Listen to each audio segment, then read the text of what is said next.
conditioning works in the classroom. Okay, so a little background history.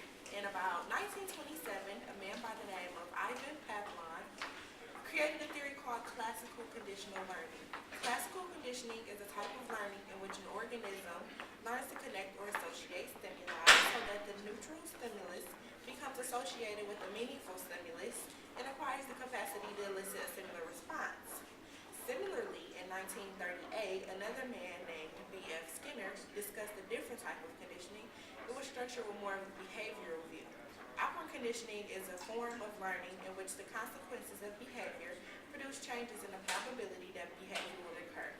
So operant is more consequence, rewards, and punishment and are contingent on an organism's behavior, whereas classical conditioning is simulated with stimulus. Some key terms involved with conditioning are reinforcement, which the goal is to increase a behavior, and punishment, where the goal is to decrease a behavior.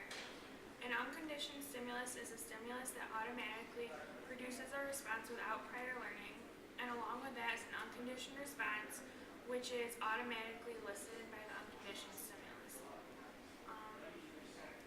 A conditioned stimulus is a previously neutral stimulus that eventually elicits a conditioned response after being associated with the unconditioned stimulus.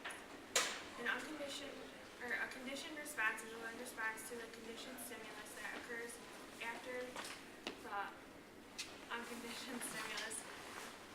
Conditioned response stimulus pairing. A generalization involves the tendency of a new stimulus similar to the original conditioned stimulus to produce a similar response. Discrimination occurs when the organism responds to certain stimuli but not to others. Extinction involves the weakening of the conditioned response, and systematic desensitization reduces anxiety by getting the individual to associate deep relaxation with successive visualizations of increasingly anxiety-producing situations. So classical conditioning is the one that involves natural stimulus, a conditioned stimulus, and a conditioned response. So an example of this can be seen when you're training your dog. If you want him to ring a bell to get outside to go to the bathroom, the natural stimulus would be that he needs to use the bathroom. The conditioned stimulus would be ringing the bell, and the conditioned response would be having the dog ring the bell to go to the bathroom.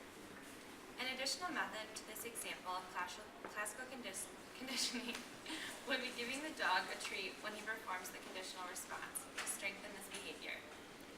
When evaluating this method, one critique could be that the dog may end up associating ringing the bell with going outside to play instead of only going to the bathroom.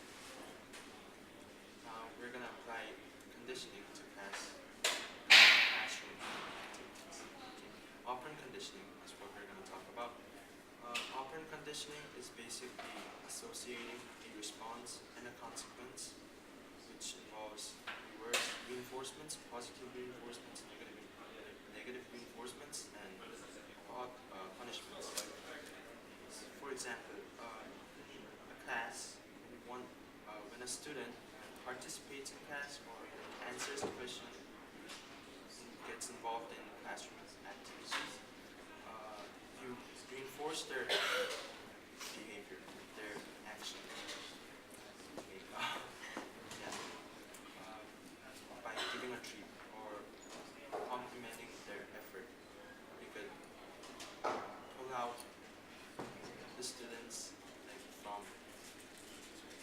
silence. To reward the students, basically all the students in their class are going to participate more to get the reward. For example of punishments, when you have students who don't participate in class, you can call out their names like middle of the class, and they're gonna be embarrassed. They're gonna feel embarrassed. So to avoid the embarrassment, they're gonna participate in class and keep quiet. Okay. All these things doesn't work for all the cultures. Like in the Asian culture, we reward different behaviors. The teachers basically don't want you to get involved in class. they do want you to get involved in class, but they don't want you to like speak over them. Like they just want you to be quiet, listen to them, and only answer questions when they ask you to answer them. And basically, punishment is the same, except that it involves violence. Yeah.